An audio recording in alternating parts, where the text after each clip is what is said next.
the time to join our office hours. This is our first one of the new year for APAC, and just want to go over a couple of reminders before we dive into any questions that you have. Want to remind everyone that we have office hours for our APAC time zone on the second Wednesday of every month from 4 to 5 p.m. And so this will be our January instance. And then if you do have colleagues or individuals you know who are in the US or EMEA time zone, we have weekly office hours on Wednesdays from 8 to 9 a.m. But this isn't the only way to engage with us. And so if you do have questions or comments that come up in between office hours, we use GitHub discussions and we go through and triage them daily. And so it's a great way to be able to tag the Semantic Kernel team and be able to get feedback on different questions or issues you're running into. We also have our Discord community, which is really community managed, so being able to learn from each other as well and be able to share insights as well. So just want to provide those avenues for folks who are joining in.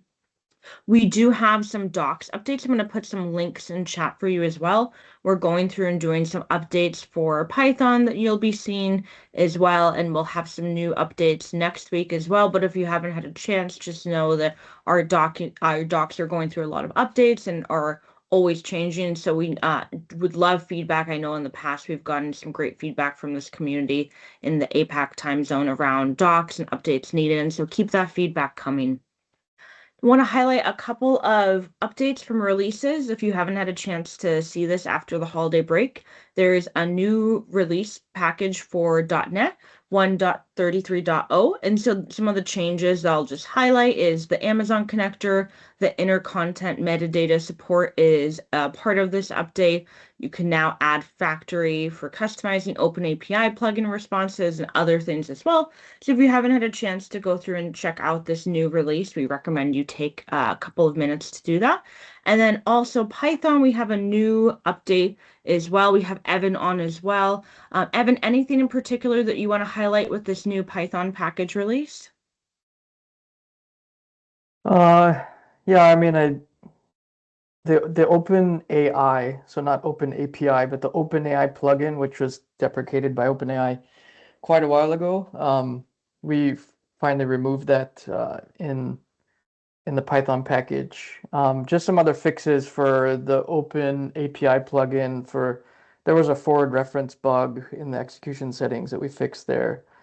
And some other small improvements around handling agent like content generation and stuff for assistance. So please do check out the package. And as Sophia said, give us some feedback, please. Probably going to do Perfect. another release today with some other bug fixes and things around. So trying to get that out soon.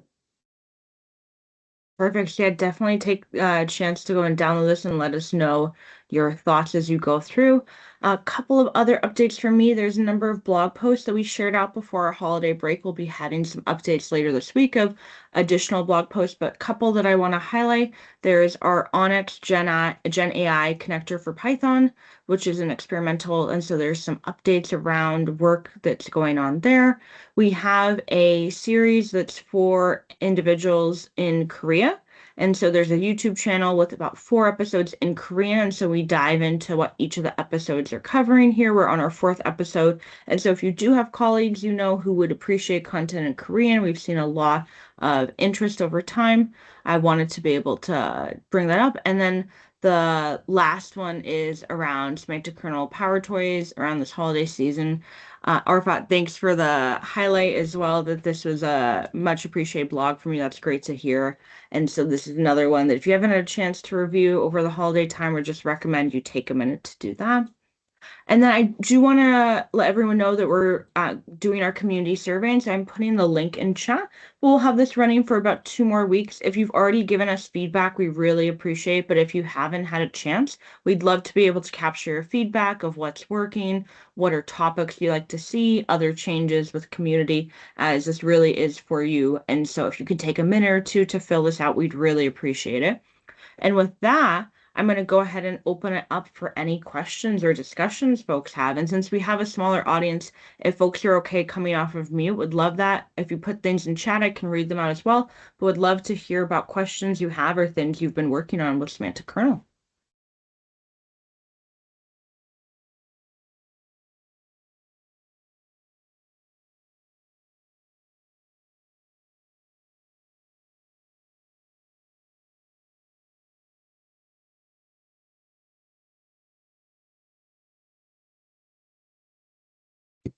Since everyone's being a little shy, I'll just recap a little bit some of the things we talked about this morning and recap some stuff, from last year. Some of these Sophia mentioned. I do actually want to double down. Sophia mentioned the community survey. Please, actually, while you're on this call, just take a couple minutes. Just takes a couple minutes to fill that out. The more responses we get, the better. The better. So, while you're listening to me talk about Semantic Kernel, you can get the survey filled out. It really doesn't take that long, and it helps us out a lot. I think the other thing, worth talking about, in addition to the updates that Sophia mentioned, if you're interested in the Semantic Kernel process framework, there are some new samples available for that in our repo. And I'll just share my screen real quick here. So if you do want to take a look at those, Semantic Kernel process framework, as a reminder, is our preview process orchestration framework for orchestrating agents in AI and human in the loop processes in a reliable and repeatable and auditable way. So we have a lot. We have a lot of new samples here for some examples around opening new accounts, and an example for like food preparation that really illustrate. I don't know why there's a bunch of nice diagrams in here that don't seem to be loading. Let me do a refresh.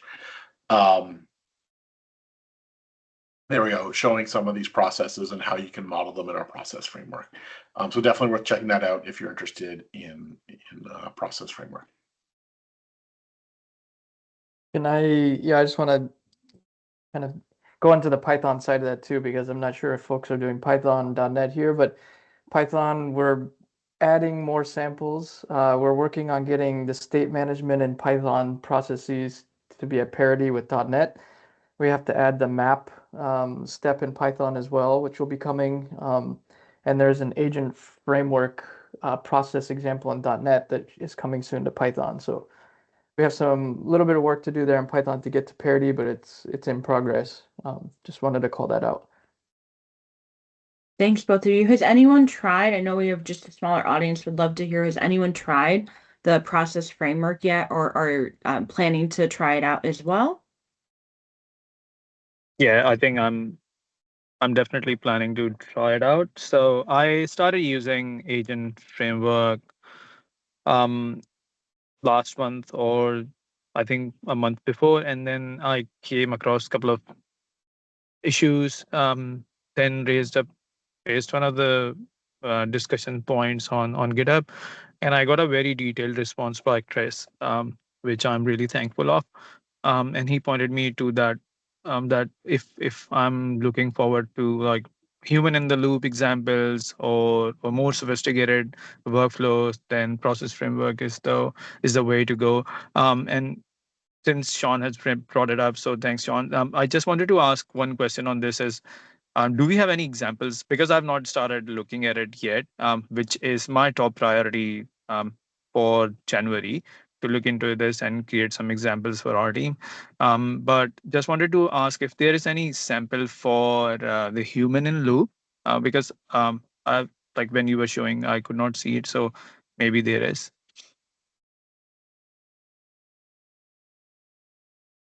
Yeah, great question. I'm just looking through it now. We have like we have a simulated kind of human in the loop in one of the samples that is just taking some text when the step gets called, but you could see how you could easily get the user input from that step. Got it. Okay. Yeah, I think in terms of how we'll model it in the samples, is they'll effectively be like a user proxy, kind of like what Evan was talking about, where when you enter that step, we'll ask for, it'll just effectively wait for input from the user. User, yeah, makes sense. Yeah, and now like overall, Sophia, I've been working with, as in interacting with Sophia for a very long time and giving my feedback to docs. So that has become my favorite doc site now, because what was there in SK Microsoft Learn docs was really below average, I would say, initially, but now it has reached to a point where any new joiner would come or a junior dev come and can get their hands on very quickly, which has always been my team's focus. If I bring up someone and I don't have to teach them specifically, rather than I just send them to escape doc site, and then that that becomes easier for us. No, it's great to hear. I'm glad that the feedback that you and others have given, you've seen the changes and you appreciate all the work. Because yeah, we're going through doing a lot of things for process framework. We'll be having some updates in the next couple of weeks and documentation as well. And so that may help with as you're walking through it, some of the different samples and items you're looking for. I'm just curious from kind of diving in, are there specific samples or specific documentation that you're looking for that would help? That might be some good feedback we can take back to the team for the process framework documentation.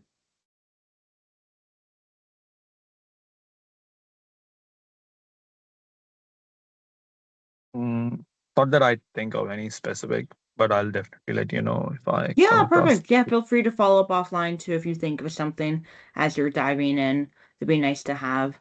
I'm curious if there are any other folks who have been trying the process framework or have looked at it and have questions from Jason, Johnny, or Danny. Would love to hear from you.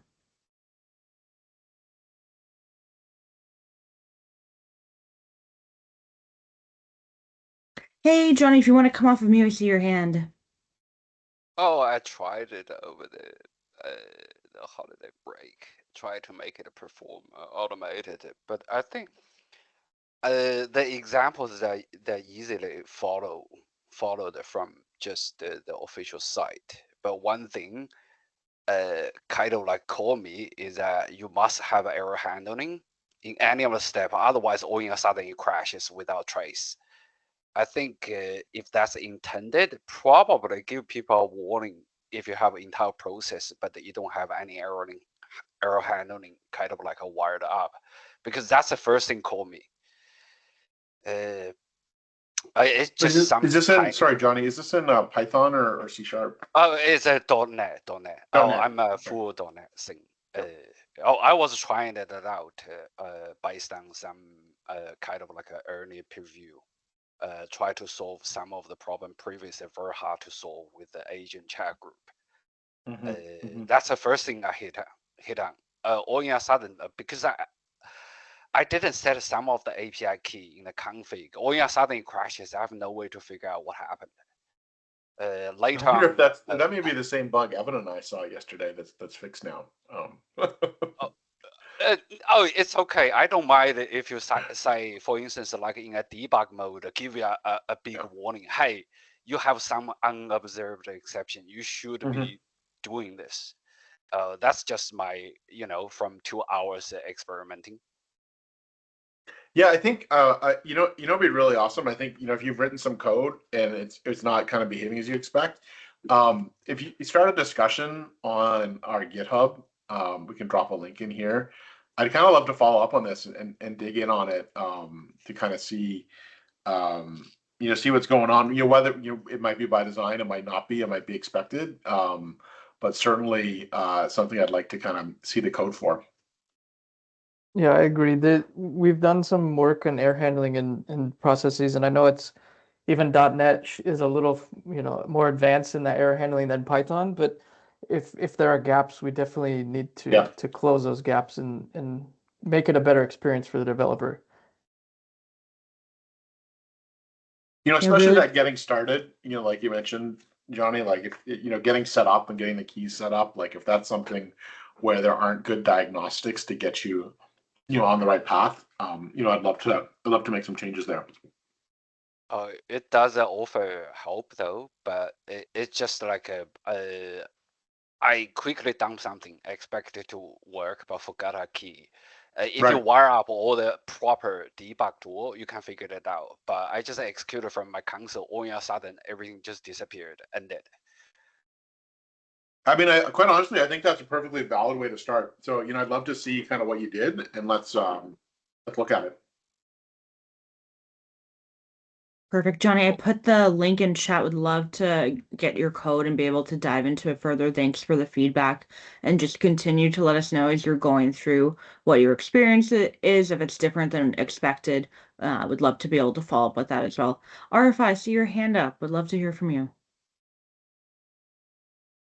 Yeah, sorry, I just this is a different topic, but I just wanted to ask who should I raise it with? There is a bug. So what is going on behind the scenes with us is we are trying to create or use semantic kernel in non-chat ways more, which means that we are getting help to get our work orders for it, like for our clients, document handling and all that stuff.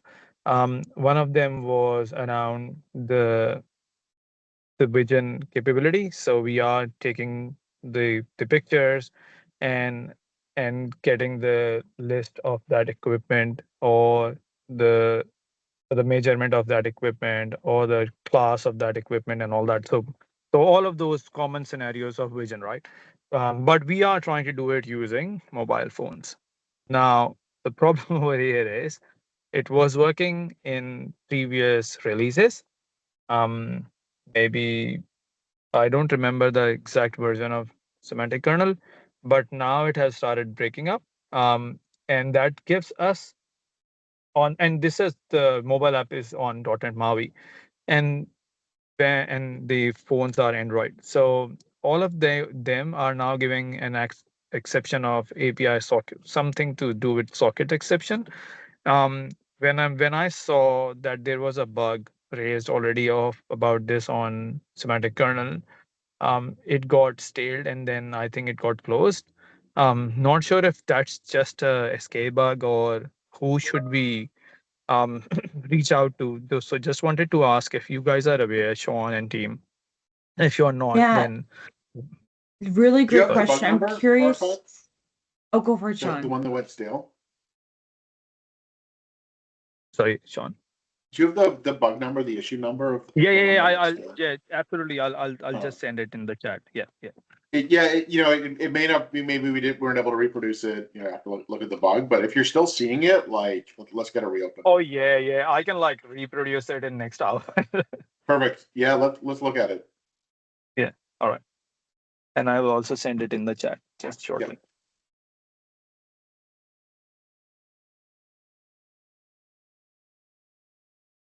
Perfect. Is there anything else? Any other questions that folks have? Would love to hear from you. Jason, I see your hand up. Yeah, we'd love to hear from you if you want to come off of mute. No problem. Hey, sorry, I might be the semantic kernel rookie on this call. I have done a lot of work with Azure AI services, and I'm trying to use SK a lot more. I have two questions, but they're really both one question. The overarching question is pretty simple. With Azure AI Search, we use the security filter pattern for returning data, like the search in functionality for group IDs and security info from like Azure Active Directory, that kind of stuff. I couldn't find a simple sample that shows how to do that with semantic kernel. Like I have an Azure AI search index, and all I want to do is make sure that the chunks that are returned from my vector database are associated with a group from Azure Active Directory. That's way too high level for semantic kernel, but you see what I mean? It's the filtering capabilities I'm trying to understand. I couldn't find an easy way to do it, and there probably is an easy way to do it, but I couldn't find it very easy. I didn't know if y'all had any help for that. Does that make Yeah, I'm sense what just I'm gonna asking? look for samples. The two that come to mind, there is some work within filters, but no, I'm gonna find and see if the sample would solve that. We also have some work with dependency injection, but let me look through the samples. Evan, I see you're coming off of mute too. Is there something in terms of kind of path or sample that you would add as well? I was just gonna I was just gonna ask what language, semantic kernel language are you using? I use .NET. Okay. We just redid our memory abstractions, and I would need to make sure that that capability was in, and so I would love it if you could create a discussion too around this, and we can point this to Wesley, he would probably be able to get an answer very quickly about this. But I mean, I can help look into it too, but he would probably know within seconds versus me searching in minutes. I will definitely put it out there. It's the security filter pattern Okay. that I'm trying to do, but I want to do it through SK. I love using Azure AI Search for the skill sets, custom APIs. I love using Semantic Kernel for the plugins capability. To me, it's like a natural blend. But I'm trying to figure out how to do the document access control for different users in an application, and I'm Yeah, stumbling a little bit. I remember receiving this question at Ignite from somebody, and I sent them to Wesley, and I never followed up with what happened. So it would be good education for us as well to make sure we can help answer this question. But yeah, if you could create a discussion on this too, and then we can have this somewhere that we can refer people to, you know, when they ask a similar question. Thank you, and I will. Okay, wonderful, thanks. Great. Other questions folks may have?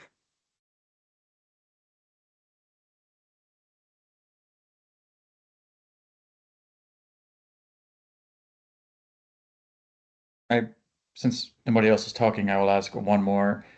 Again, I think this is probably a rookie question. I use custom web APIs a lot with Azure Functions. What's the equivalent in a skill set in Azure AI Search? What is the equivalent in Semantic Kernel? Does that make sense? Yeah, I don't know if I understand. So maybe help rephrase it a little bit so it could. Sure, no problem. So in Azure AI Search, typical workflow, I have a data ingestion, I create an indexer, I map fields, I it goes through document intelligence, it extracts text, it creates embeddings, the vector database. But one of the steps in the indexer, I will say, call my custom web API that runs a specific .NET code sample. It'll send whatever data I want, and I will do something with it interesting, and then I'll return an output that also gets dumped into the index along with everything else. And I get a little confused looking at functions. I have a bunch of plugins that I've written, but I haven't seen anything quite like that. And so I didn't know if there was a direct correlation between the two. Uh, Or I see Johnny wrote in chat plugin. I'm not sure if that's in reference to that, but yeah, you probably would want to do something similar to a plugin. I mean, also if you're running something before some other function runs, you can run a filter. Um, but if you need some custom logic to occur before something else, filter is probably the best bet. If you've wired up some search in your plugin and need, you know, something to occur before that happens, that's where the filter, the hook would probably be well, beneficial, if I'm this all understanding correctly. happens this all happens on the index itself that gets Hmm, created, like the vector store. I And see. so, and so like Semantic Kernel, for example, I have Semantic Kernel running now, and my index is hosted in Azure AI Search, and I connect into it, and I submit queries, and I run filters. But Semantic Kernel is the one that created that index. You see what I mean? Like it made it itself. It put it there on Right. its own. And I'm like, oh, well, I want to do something before it does that, or while it's doing that, before there's any queries, before there's a chat GPT, before there's anything. That's what I'm doing in Azure AI Search. I didn't know if there was a direct way to do that. Like it's a custom API skill in Azure AI Search, and I'm Yeah, too new to that SK, so is a good question, and I think what you're labeling is your noob questions. They're perfectly valid questions. As I said, we've just been redoing our abstractions, and I don't know if this is a gap. I think this is another valid discussion question to ask if you either want to create a different one or add it into your second one. Um, the tricky thing from our standpoint is we're middleware, right? We're an SDK and we want to provide abstractions over many different vector databases. Obviously, we want to bring in enough functionality for everything, but I just want to make sure this isn't a gap with Azure AI Search, and if it's something that we plan to do, right? Well, can I ask one other question then, just to follow on to that? Sure.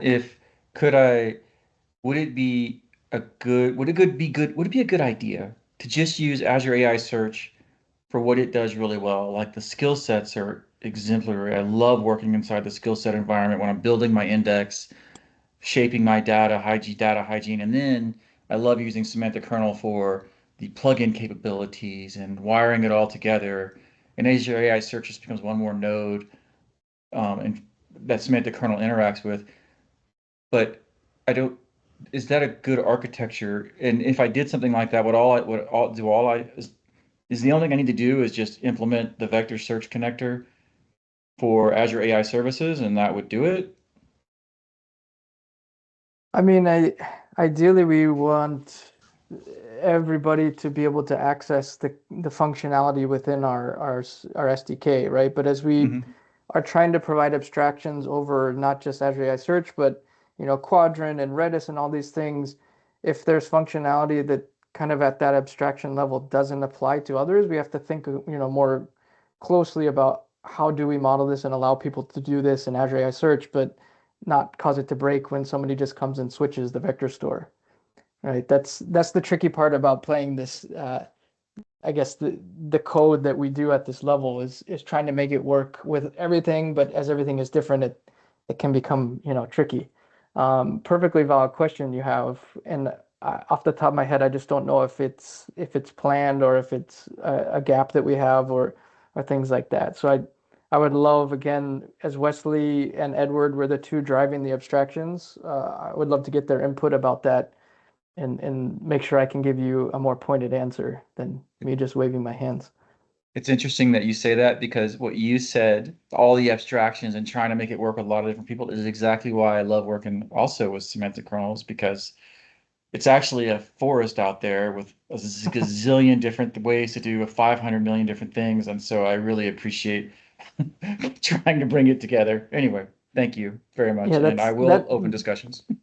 Sure, that's great. That's the heavy lifting we want to do for you for you and the community. Not have you worry about all that underlying stuff. I mean, it sounds like you are deeper into Azure AI Search, which is great. Of course, we want to support the Microsoft products and have people in our ecosystem, but also allow others who don't necessarily want to do that, to be able to connect to different open source vector stores or things like that. But thank you, Jason.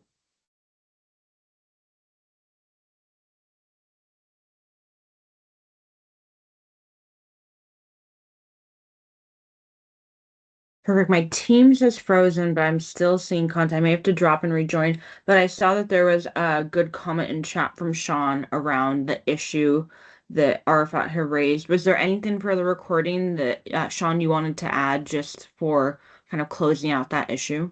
Yeah, I reopened the bug and like we can take a look at it, but it might be worth looking if you have a second and you have like a repro live on Android. Just trying changing the version of the underlying OpenAI SDK and see if that fixes the issue. And there may still be an issue, but it would help us. If you have a live repro of the bug, that might be the easiest. Yeah, I can have a look at it today and downgrade the API version and see if is there a specific package which works with it. And if you can reply on the thread on the issue that you added there, Absolutely, we'll I continue can. the conversation there. Yeah. Yep, Thanks. I can. Perfect. Thanks so much, Arafat. Really appreciate you diving into that.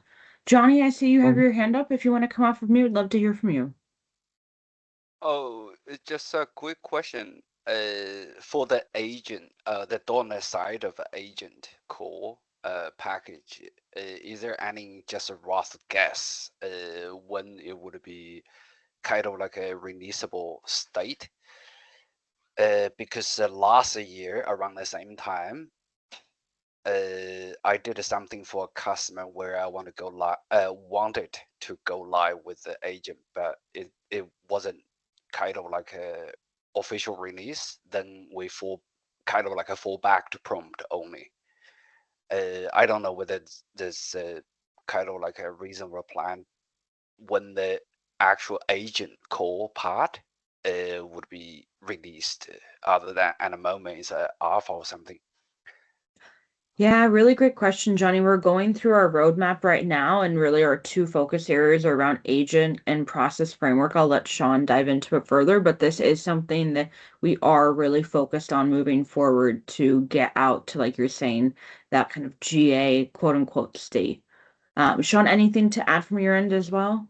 Yeah, I mean, I think I'll just add the agent framework in particular is our top priority, our next priority to get to, general availability version 1.0 state. That is the thing we'll be seeing next. Kind of the two pieces, other than just kind of general finishing touches on it, that we're working diligently on in the agent framework space is we're converging the runtimes between Semantic Kernel's agent framework and AutoGen's agent framework. So we're actively doing that work right now. That's probably a couple weeks of work, few weeks work to do that. We don't really expect that to have substantial changes to the API. That's more of an underlying thing. And in addition, there are some breaking changes that we're tracking from some of the LLM providers that we want to make sure are settled, and are something that we can kind of absorb into Semantic Kernel. In terms of like a release date, I fully expect it to be matter of weeks or a small number of months before we do that. It won't be a year, that's for sure.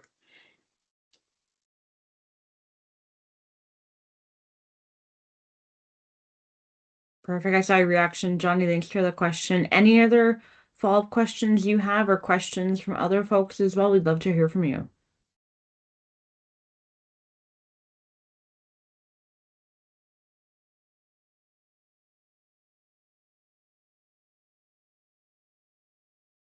I see, Danny, that you've joined. Really appreciate you joining from Prezi. Any updates on some of the work that you guys were doing? I know there was a great demo you had showcased a couple of months ago, and love to just check in on how things are going. Yeah, we're still chugging along in our product. We have officially launched, and we're just trying to get a few more customers to get some feedback. But in terms of questions, not really for this time. I might have some questions for you in the next session. Yeah, definitely keep them coming. Feel free to reach out individually or in GitHub discussions. Always happy to dive into it. And then would love to be able to, in the subsequent months, if you're available, to be able to show a demo of where your work is now with, I believe it was Blue.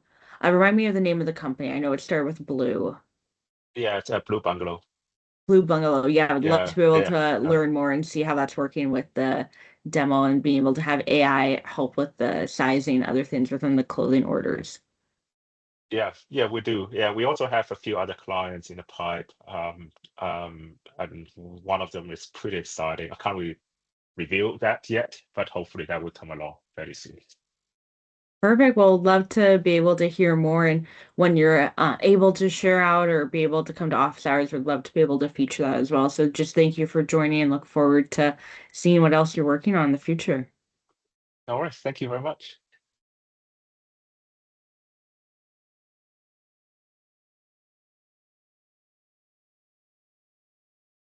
I'm not seeing any other questions in chat. Does anyone else, I'm seeing some typing, so we'll give it a minute or two, but just to know if anyone else wanted to come off of mute, anything that you're thinking through or trying out, would love to hear from you, but also want to be respectful of time. If there aren't any other questions, we can also give time back, but we'll give it a couple more minutes if folks are typing or thinking of questions to be able to come off of mute.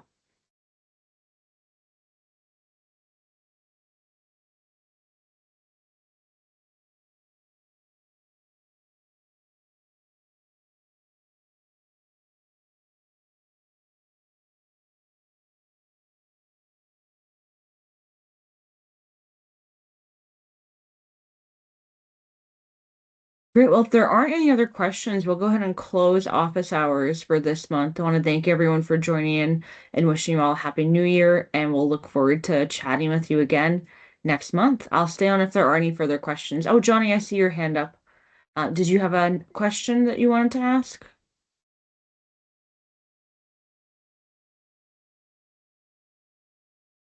Looks like maybe not. Thanks again, everyone. Really appreciate it. Thanks, everybody. Thanks all. Bye, everyone.